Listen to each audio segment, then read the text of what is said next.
Yes, good evening, USA, International, Canada, Long Island, aka Strong Island, plus the five spots of Brooklyn, Bronx, Manhattan, Staten Island, and Queens.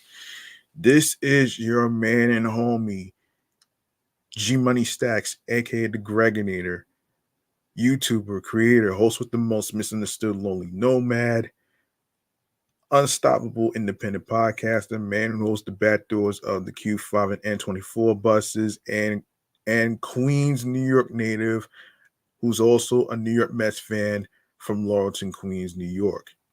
And yes, you're now rocking, tuning in, listening, streaming, and watching um, the 342nd episode of Off the Meat Rat Chainz New York Avenue podcast, the comedy space for wild, crazy, fun topics in entertainment news, music news, including hip hop. You have transit news as far as like what's going on with our MTA, New York City Transit, and and and various segments in between. And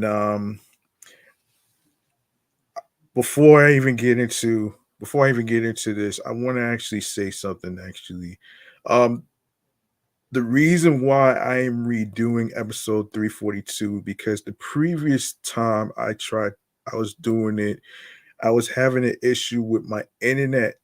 So I do apologize for not putting out the episode, not putting out the episodes like I normally do. I had an issue with my internet, so I had to get that fixed, and I had to re reset my internet, which is my Wi-Fi. So it's been acting strange lately. So I actually got that handled right now.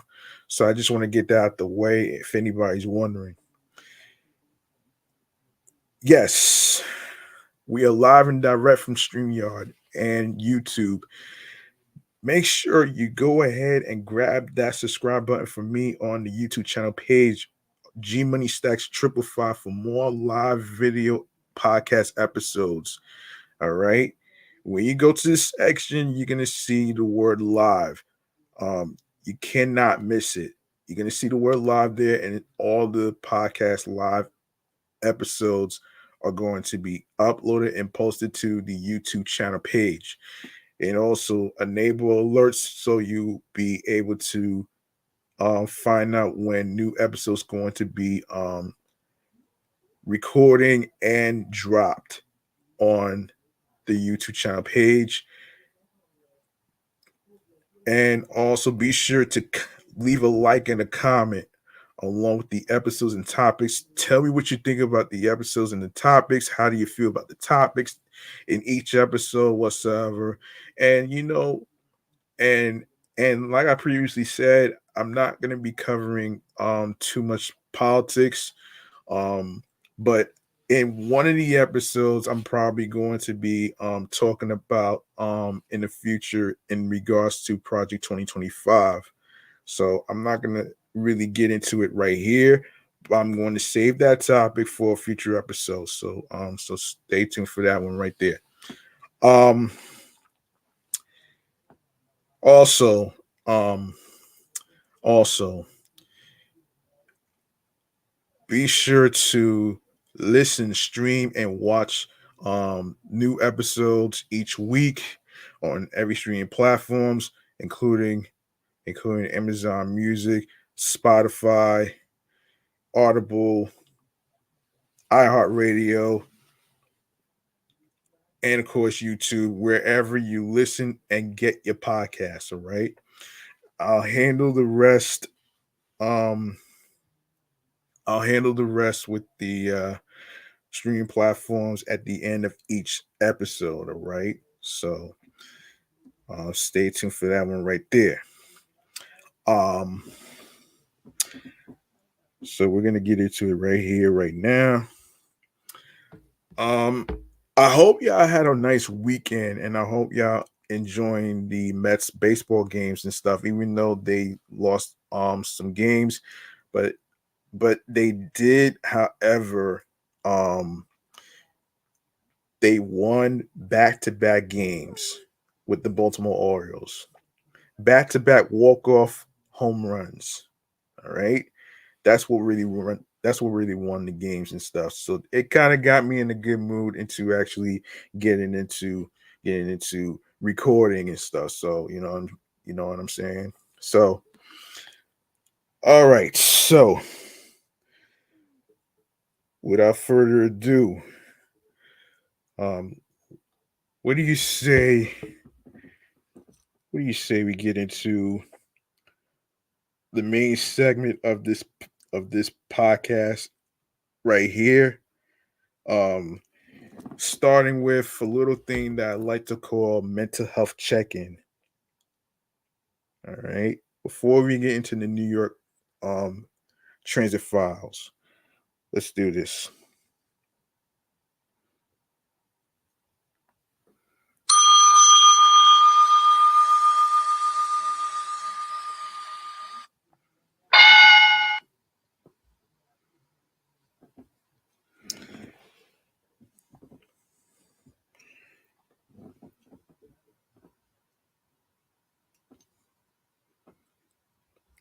Hold on one second, folks.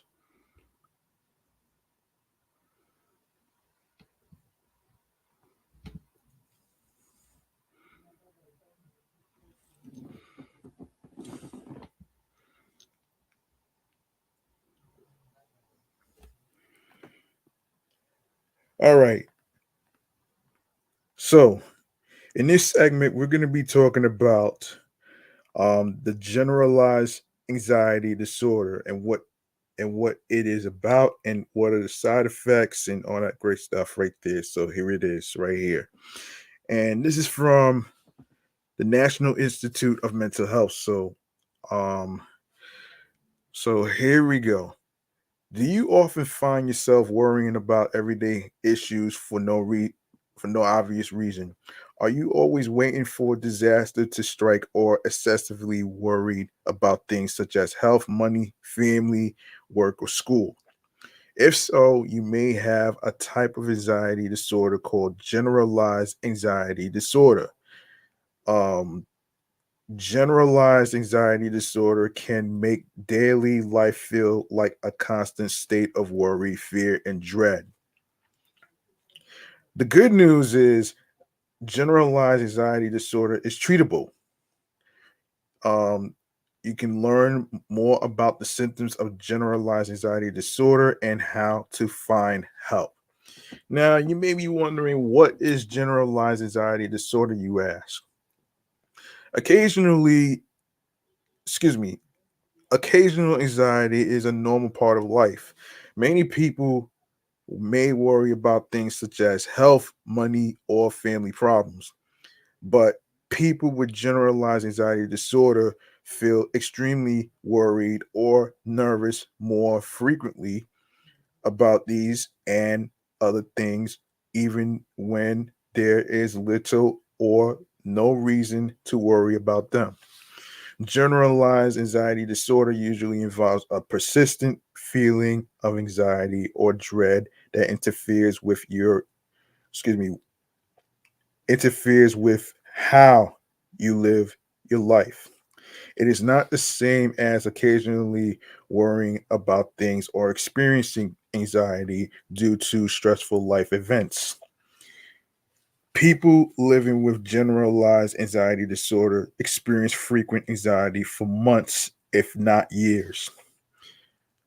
Generalized anxiety disorder develops slowly. It often starts around age 30, although it can occur in childhood.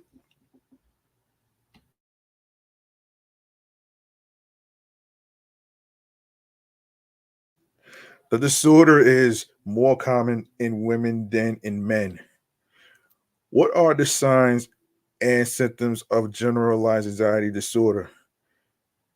People with generalized anxiety disorder may worry excessively about everyday things, have trouble controlling their worries or feelings of nervousness, know that they worry much more than they should, feel restless and have trouble relaxing, have a hard time concentrating, startle easily, have trouble falling asleep or staying asleep, tired easily or feel tired all the time, have headaches, muscle aches, stomach aches, or unexplained pains, have a hard time swallowing, tremble or twitch, feel irritable or on edge, sweat a lot, feel lightheaded, or feel out of breath, have to go to the bathroom frequently, children and teens with generalized anxiety disorder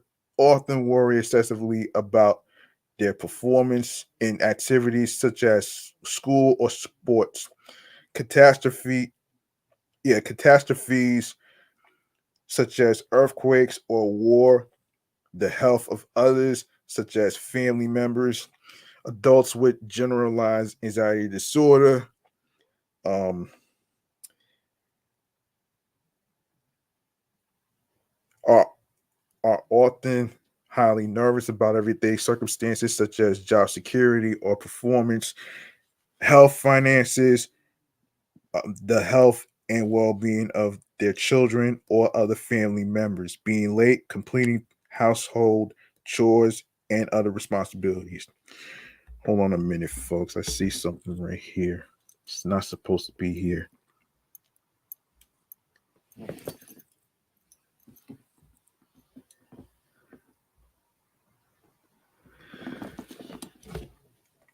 All right. Where were we? Yes. Both children and adults with generalized anxiety disorder may experience physical symptoms such as pain, fatigue, or shortness of breath that make it hard to function and that interfere with daily life. Symptoms may fluctuate over time and are often worse during times of stress, for example, with a physical illness during school exams or during a family or relationship conflict. Now, what causes generalized anxiety disorder, you ask? Risk for generalized anxiety disorder can run in families. Several parts of the brain and biological processes play a key role in fear and anxiety. By learning more about how the brain and body function in people with anxiety disorders, researchers may be able to develop better treatments. Researchers have also found that external causes, such as experiencing a traumatic event or being in a stressful environment, may put you at higher risk for developing GAD. Hold on a minute.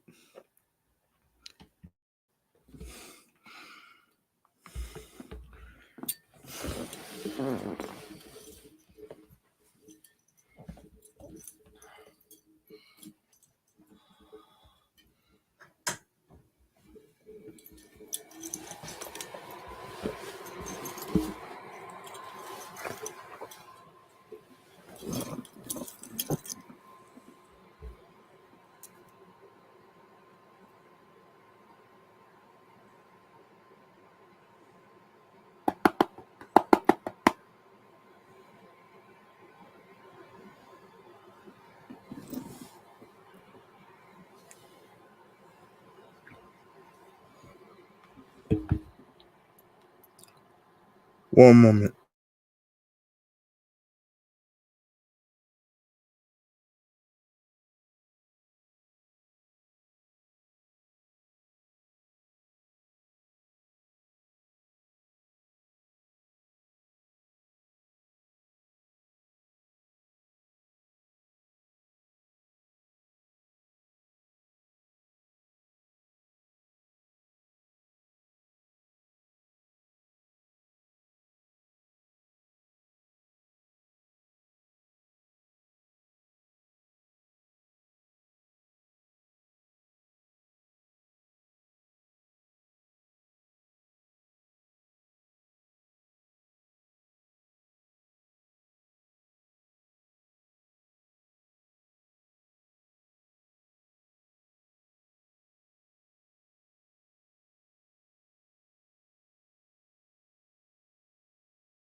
Sorry about that, folks. I had to go run to the bathroom real quick to drain the inchworm. Anyway, where were we? Um, yeah. Okay. Where were we? Yes, we were talking. We left off with yeah, we left off with yes. So, what causes generalized anxiety disorder? You ask. So, risk for generalized anxiety disorder can run in families. Yeah, I just talked about that. Um, Yes, so several parts of the brain and biological processes play a key role in fear and anxiety.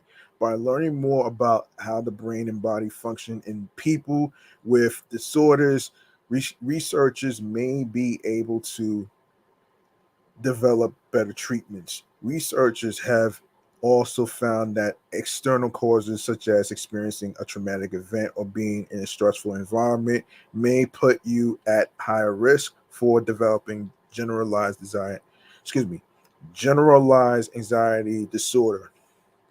Now, how is generalized anxiety disorder treated, you ask? Um, if you think you are experiencing symptoms of GAD, talk to a healthcare provider. Um, and yeah, you hear the fan of my air conditioner. I had to turn it on because my upper body is a little warm. So forgive me for that. After discussing your history, a healthcare provider may conduct a physical exam to ensure that an unrelated physical problem is not causing your symptoms. A healthcare provider may refer you to a mental health professional, such as a psychiatrist, psychologist, or a clinical social worker. The first step to effective treatment is to get a diagnosis, usually from a mental health professional. Generalized anxiety disorder is generally treated with psychotherapy, um, sometimes called talk therapy, medication, or both. Well, yeah, you know what?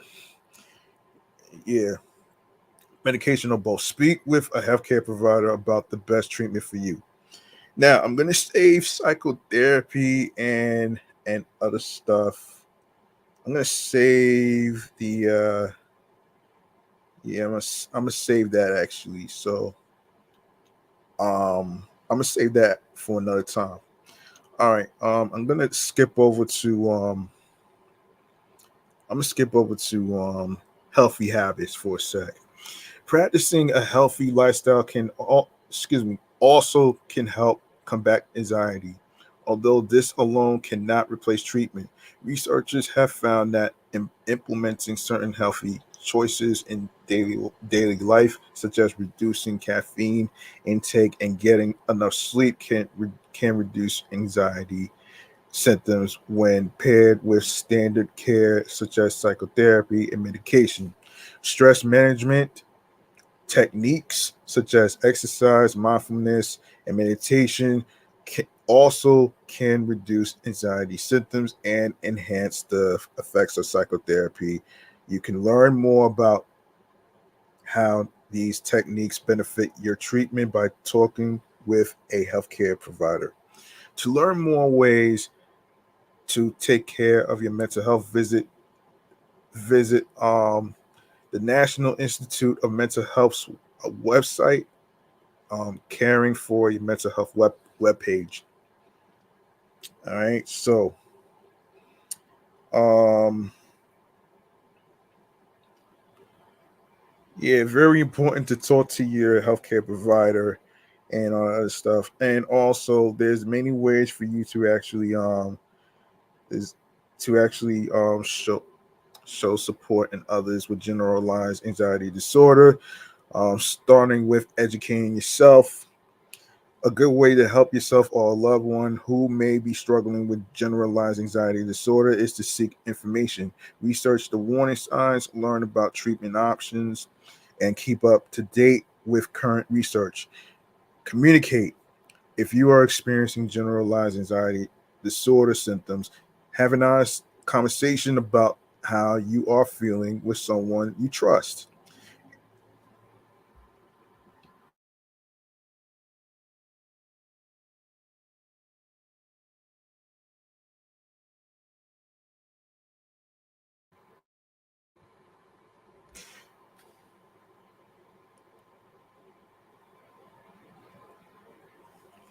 If you think that a friend or family member may be struggling with generalized anxiety disorder, set aside a time to talk with them to express your concern and reassure them of your support.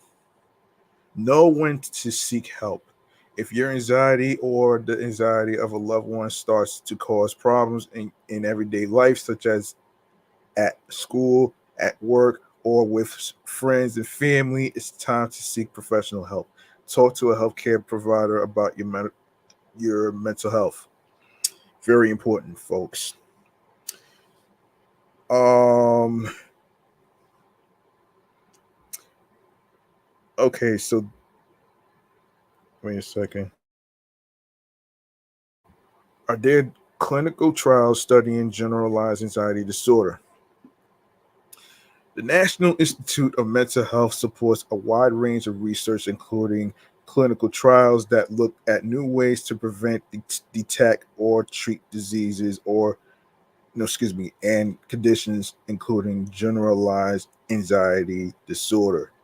Although individuals may benefit from being part of a clinical trial, participants should be aware that the primary purpose of a clinical trial is to gain new scientific knowledge so that others may be better helped in the future.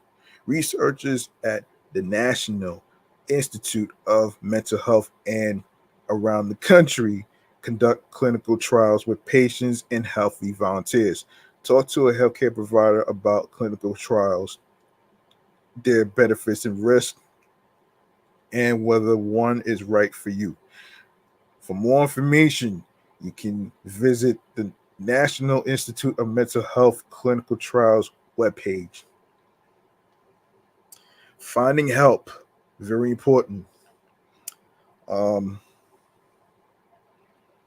Finding help, very, very important. Behavioral health treatment services locator. So, this online resource provided by the Substance Abuse and Mental Health Services Administration helps you locate mental health treatment facilities and programs. Find a facility in your state by searching the the Substance Abuse and Mental Health Services Administration's online behavioral health treatment services locator. For additional resources, you can visit the National Institute of Mental Health for help for mental illnesses webpage. Also, talking to a healthcare provider about your mental health very important.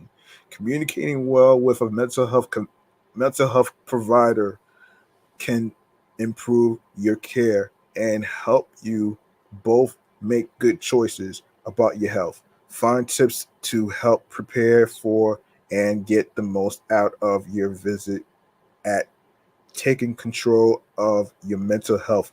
Tips for talking with your mental health, your healthcare provider. Um, For additional resources, including questions to ask a provider, visit the Agency for Healthcare Research and Quality website.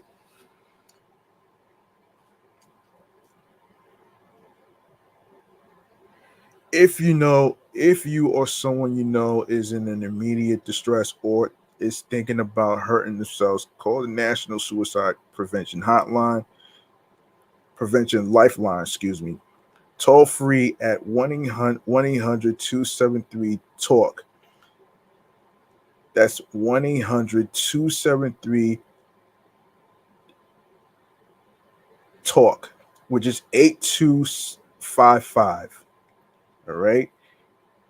You also can text the crisis text line, which is hello to 741-741, or use the Lifeline chat on the National Suicide Prevention Lifeline website. All right. Okay. Now that we got that out the way, now that I like to get my now that I like to get that out the way, I like to I'd like to take my attention, which is in regards to um,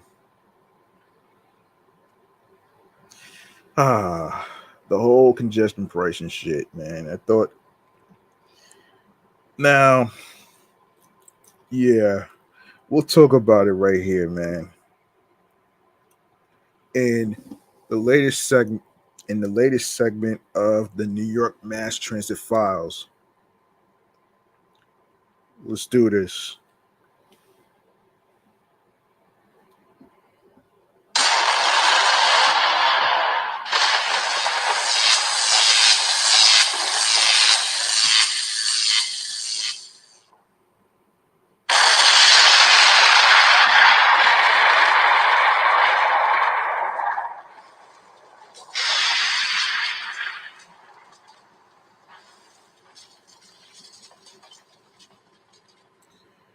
All right. All right. Hang on one second.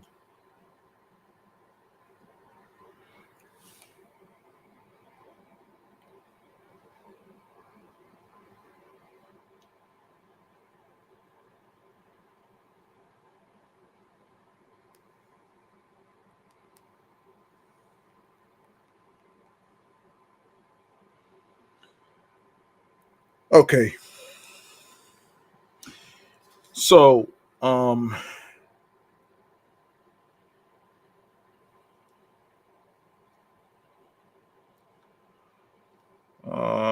right. I'm gonna do a little. This is a little recap.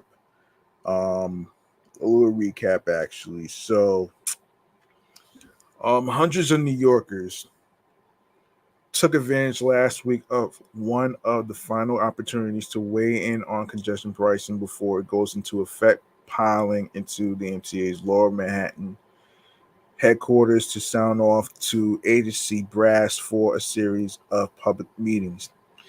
So Thursday and Friday saw the first two of four public hearings scheduled for residents to make their voices heard on the MTA's congestion pricing proposal. Very controversial, I may add, which will levy a toll on most motorists entering Manhattan on south of 60th Street in a bid to reduce congestion and carbon emissions and fund the MCA's capital construction priorities. After years in limbo awaiting federal approvals, the MTA last year advanced a proposal that charges motorists $15 once per day to enter the congestion zone. Damn, son. Yeah, everybody's been saying that it's a fucking money grab for the MTA. And not everybody is for congestion pricing. And like I said previously, just because congestion pricing worked for international places, that doesn't mean it's going to work for New York. Not a lot of New Yorkers are on board on this. Everybody is already dealing with high rents and other bills that they have to really worry about. And to be quite frank, that shit is not gonna fly, man. That shit is not gonna fly. All I'm saying is these MTA motherfuckers need to find a better way to actually come up with funding, because there's no way in the hell people are going to be burdened with there's no way that these people are going to be burdened with the MTA's mess. Like, yo, that's crazy to me, man. That's very crazy. You know what I mean?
Yeah. Um. Yeah. So trucks will pay larger tolls, while discounts will be applied overnight and to those crossing already tolled bridges. Yeah, tolled bridges and tunnels. Low income frequent drivers will also be eligible for a discount, while disabled drivers will be eligible to apply for an exemption. The proposal has already been subject to numerous public comment sessions, outreach sessions, public hearings, and working groups, according to MTA External Relations honcho Juliet Michelson. The agency has received and responded to 22,000 individual comments and 55,000 form letter submissions, she said. Nonetheless, a whopping 345 people signed up to speak on the proposal across the February 29th and March 1st comment sessions, where MTA Chief General Lieber and other MTA brass sat at the table and listened as supporters and opponents filed one by one to a microphone to make their voices heard. Murray Hill resident Barack Friedman said, "We desperately need congestion pricing due to the impact of punishing traffic on his Manhattan neighborhood. We tried to cross the crosswalk. It's full of cars," said Friedman. "There's people in wheelchairs and strollers navigating in between cars. It's out of control. Our buses don't even move. Our fire engines don't even get to the fires on time. And our ambulances can't get to the sick people. It's really upsetting. New York has the slowest buses of any major American city, largely because they are constantly stuck in traffic.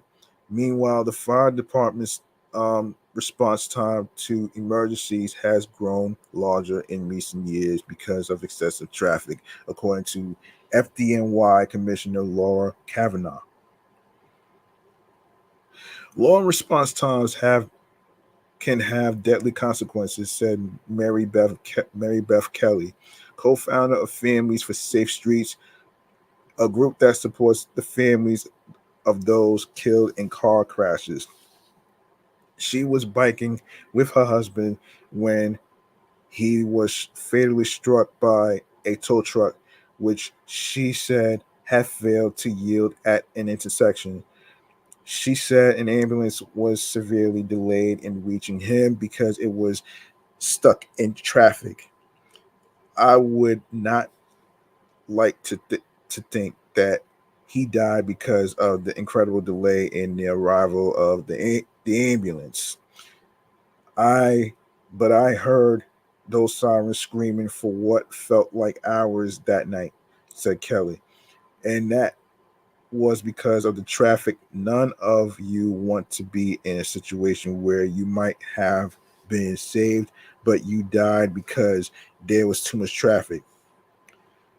In addition to reducing traffic, congestion pricing enacted into law by state legislatures in 2019, very dumb, is to set is set to raise about $1 billion per year in toll revenue, which would be bonded out to raise about $15 billion for capital improvements. Yeah, I don't know about that one. I don't know about that one right there.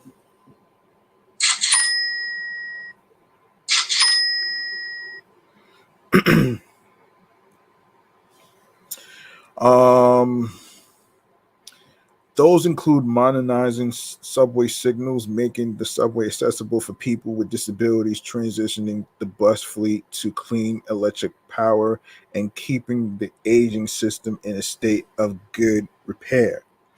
Nonetheless, the plan has been highly controversial and is now the subject of no fewer than three lawsuits seeking to overturn it, which the MTA now says is delaying urgently needed capital work. The vast majority of people entering the the central business district each day arrive on mass transit that would benefit from the investment.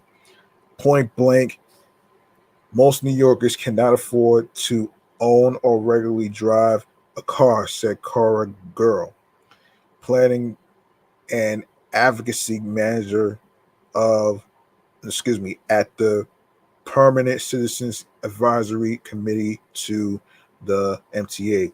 It's not at all unreasonable to ask those with the privilege of owning their own private vehicle to pay for the negative impacts they inflict on New Yorkers: fumes and pollution, unsafe streets and roads, constant noise and congestion at all hours of the day.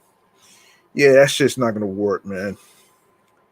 Desperately seeking exemptions, the internal MTA body that came up with the current proposal, the Traffic Mobility Review Board, rejected last year nearly all of the dozens of formal exemption requests that piled in from special interests. That hasn't stopped residents from descending on the MTA headquarters to make their case.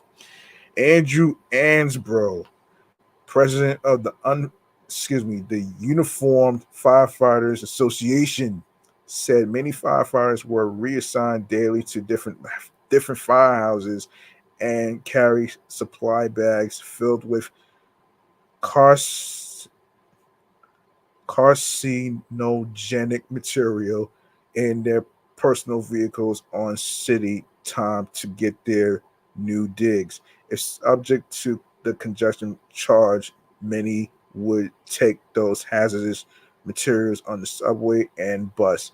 Ansbro said, "We feel that an exemption for firefighters is warranted for the safety of the firefighters, safety of the citizen, and also the safety of members riding on the system," said Ansbro, who led a delegation of firefighters to the hearing to speak in protest. Famiko Chino, an oncologist at Memorial Sloan Kettering, said her patients cannot safely take mass transit to get to numerous appointments for radiation or chemotherapy. This congestion fee is essentially a cancer tax on people who need medical care to survive, Chino said. Contending it would add 300 $300 minimum to medical bills for a round of radiation. Damn.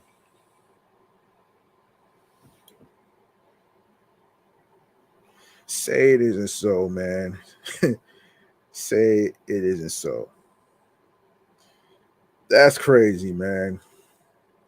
You know what? You got to feel for the people who work in the hospitals taking care of patients and stuff, man, and they got to deal with this congestion shit.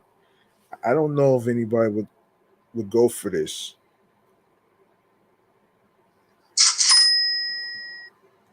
Ain't nobody gonna go for this shit though, man. Anyway, anyway,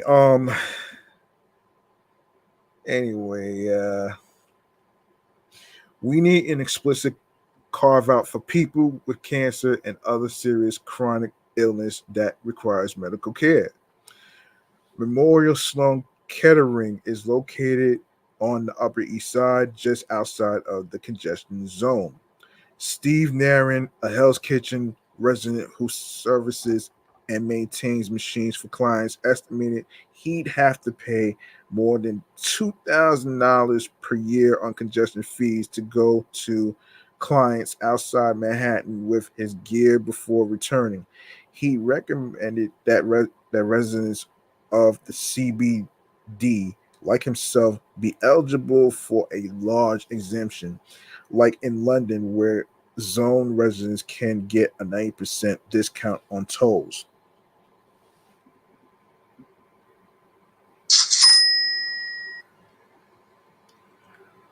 All right. Raul Rivera, a yellow cab driver and strident opponent who frequently disrupts press conferences, said Lucifer waits for MTA officials before being escorted out by security as he repeatedly disrupted the following speaker. Speaking to reporters, Lieber was sympathetic to the firefighters who carry toxic gear between job sites in their cars, but those hoping the program would go away won't be pleased. He reiterated that his agency was simply implementing state law, noting he did not go on a drinking binge and came up with this idea as a way of funding the MTA. Lever said the public hearing process has been really helpful and informative for the MTA board, but another commenter, paramedic Dylan Kennedy, called it a dog and pony show. Oh, shit. He proceeded to say the congestion charge would hurt the hardworking men that built the city, real men who smoke cigarettes, drink real beers, and don't wear their seatbelts. Of course, 2-1 here. Yeah. Yeah. Um, so up next, a little recap on the C and the A and C trains that happened a while back. That happened a while back, actually. MTA subway crews ground service to a halt on the A and C lines Thursday morning, snagging thousands of commuters as they sought assurances of their safety after one of their colleagues was slashed on the job overnight. That's crazy, man. A and C trains departing their northern terminals at 207th and 168th Streets in Manhattan were delayed for more than an hour during the morning rush on February 29th, according to MTA transit data. The MTA informed riders on its social media channels that the agency was running as much service as we can with the train crews we have available. The snag came after a subway conductor was brutally slashed on the job at the Rockaway Avenue stop in Bedford-Stuyvesant, Brooklyn, at about 3:40 a.m. Thursday, while in the cab of a southbound A train.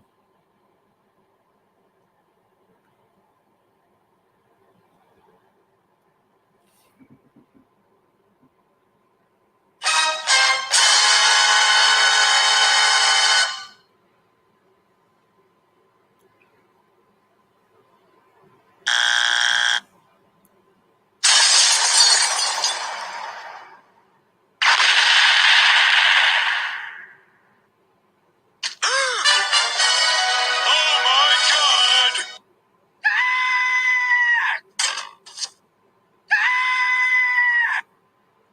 Oh no!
Oh my God!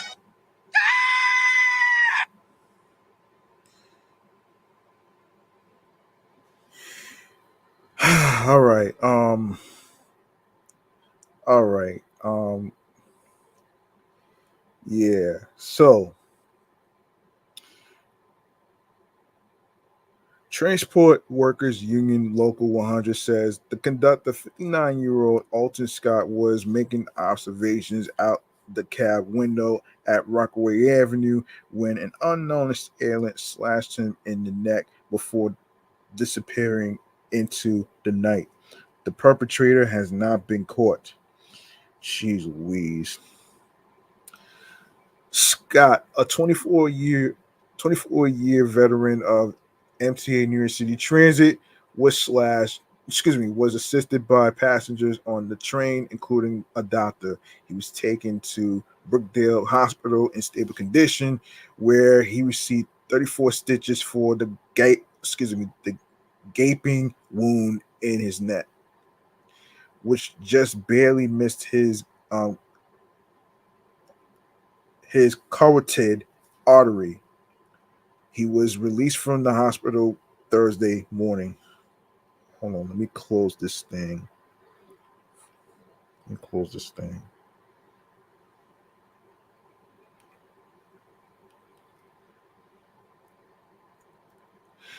At a press conference outside Rockaway Avenue station on Thursday, TWU Local 100 President Richard Davis described the incident as attempted murder.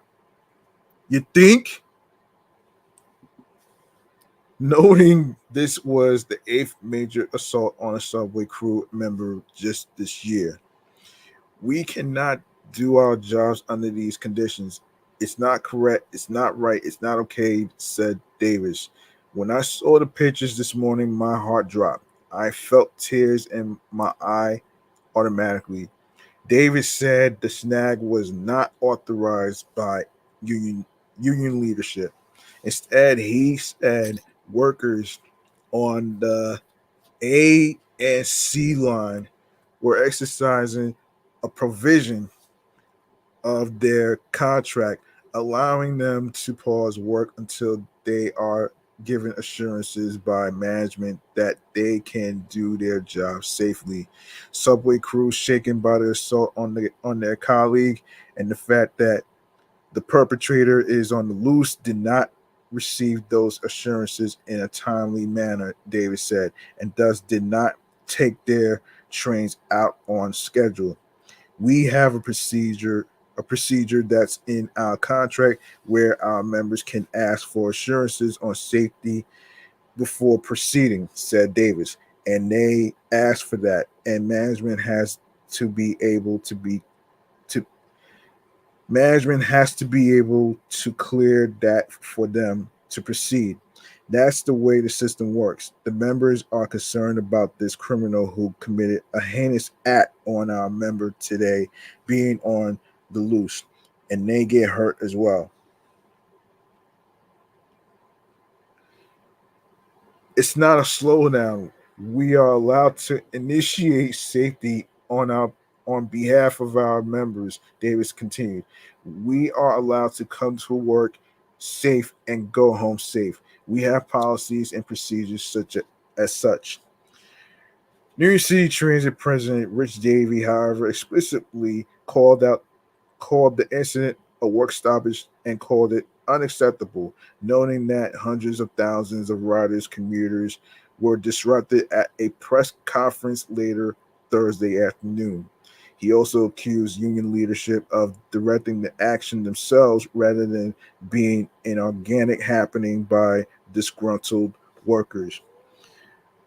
The union leadership decided to put on some kind of work stoppage charade, which impacted a couple 100,000 New Yorkers' commutes today, said Davey.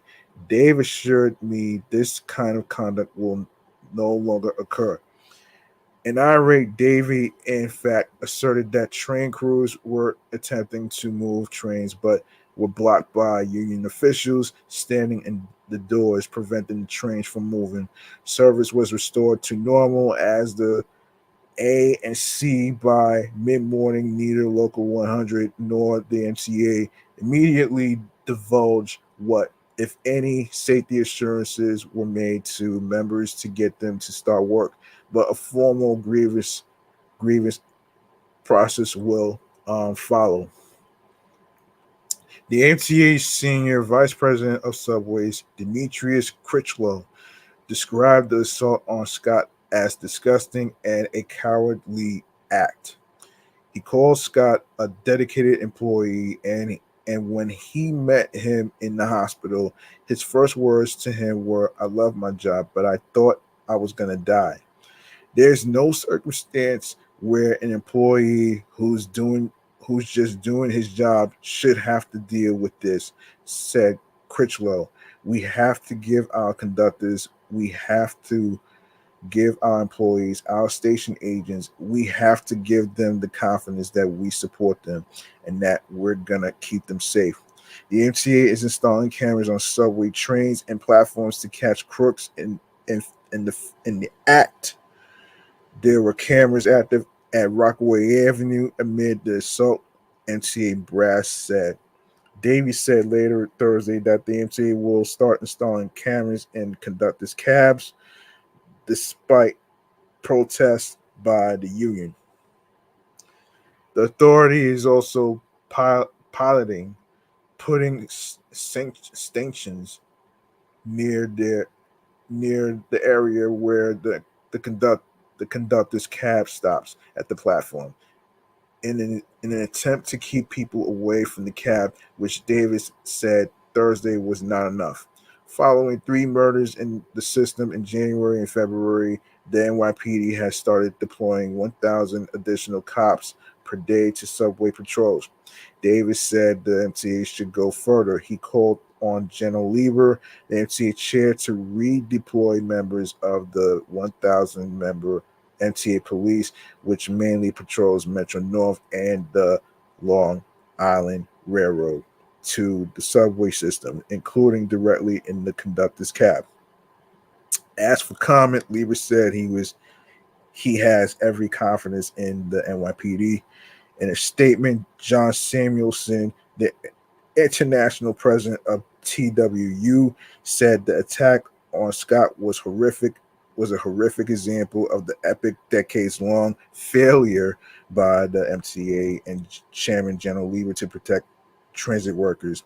Labor actions by transit workers come with considerable risk. Strikes by public sector workers are illegal in New York State under the Taylor law and can incur considerable fines.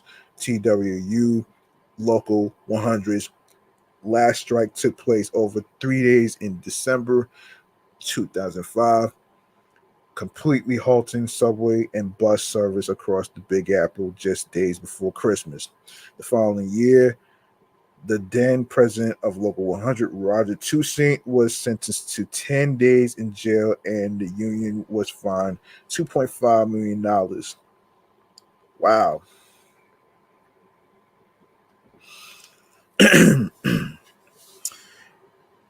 Hey, wow. That's $2.5 million.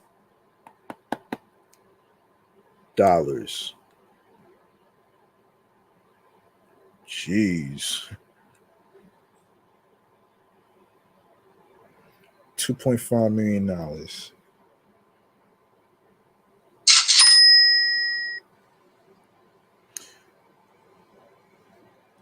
Let me see. hmm Yeah, so Davey said MTA lawyers are looking into whether any violations of the Taylor law took place on Thursday. All right, I'll do a breakdown on the Taylor law in a future episode, so you folks out there may be able to understand what it is, and what it is about. So I may not have time to break that down here. So let's see.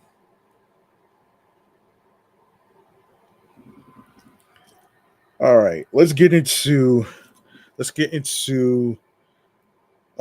segment right here involving chatting on the jazz